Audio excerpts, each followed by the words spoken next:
ایک ایسا بادشاہ جو خود کو خدا کہتا تھا، اور ایک ایسا بچہ جس کی پیدائش ہی ایک پوری سلطنت کی موت کا آغاز بن گئی۔ یہ کہانی ہے مصر کے ظالم فرعون کی اور حضرت موسیٰ علیہ السلام کی۔ یہ قرآن کی سب سے حیرت انگیز اور عبرت ناک کہانیوں میں سے ایک ہے۔ فرعون کا ظلم اور تکبر۔ یہ واقعہ اس وقت شروع ہوتا ہے جب مصر پر ایک ظالم بادشاہ حکومت کرتا تھا جس کا نام تھا فرعون۔ وہ صرف بادشاہ نہیں تھا، وہ اپنے آپ کو خدا سمجھتا تھا۔ وہ لوگوں سے کہتا تھا، میں تمہارا سب سے بڑا رب ہوں۔ اس کی سلطنت بڑی تھی، اس کا لشکر طاقتور تھا اور اس کا ظلم بے مثال، لیکن اس کے دل میں ایک خوف تھا، ایسا خوف جس نے اسے پاگل بنا دیا۔ فرعون کو پیشگوئی کا خوف۔ فرعون کے ظلم کی دو بڑی وجوہات تھیں۔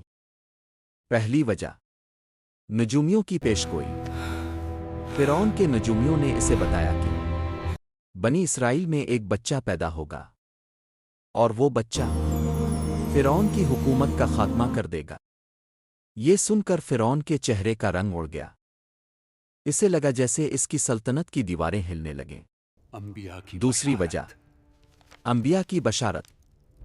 حضرت موسیٰ علیہ السلام سے پہلے آنے والے انبیاء حضرت موسیٰ علیہ السلام کی آمد کی خوشخبری دے چکے تھے، اور یہ بات بھی فرعون تک پہنچ چکی تھی۔ اب فرعون کو یقین ہو گیا کہ اس کی بادشاہت خطرے میں ہے۔ فرعون نے ایک انتہائی ظالمانہ حکم جاری کر دیا۔ اس نے اعلان کیا، بنی اسرائیل میں پیدا ہونے والے ہر لڑکے کو قتل کر دیا جائے اور لڑکیوں کو زندہ چھوڑ دیا جائے۔ بس پھر کیا تھا؟ مصر کی گلیاں چیخوں سے بھر گئیں، ہر گھر میں خوف کا سایہ چھا گیا۔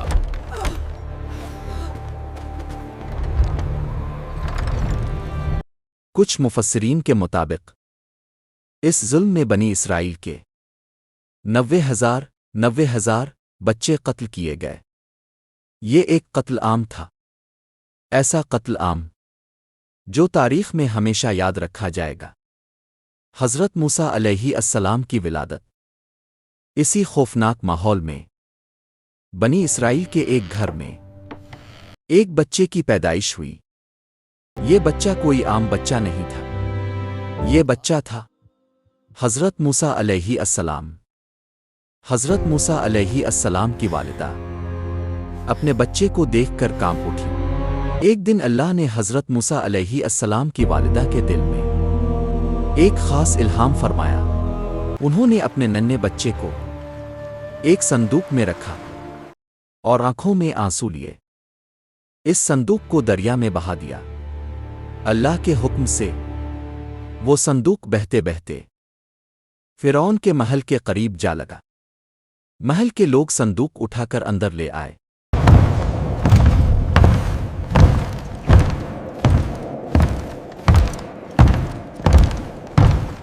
جب صندوق کھولا گیا تو ایک نورانی چہرہ سامنے آیا، ایک ننھا بچہ جس کے چہرے پر عجیب سکون تھا۔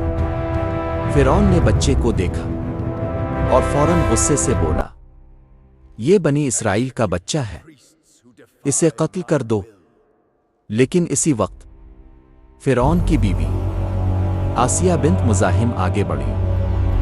اس نے بچے کو دیکھا اور اس کے دل میں محبت بھر گئی۔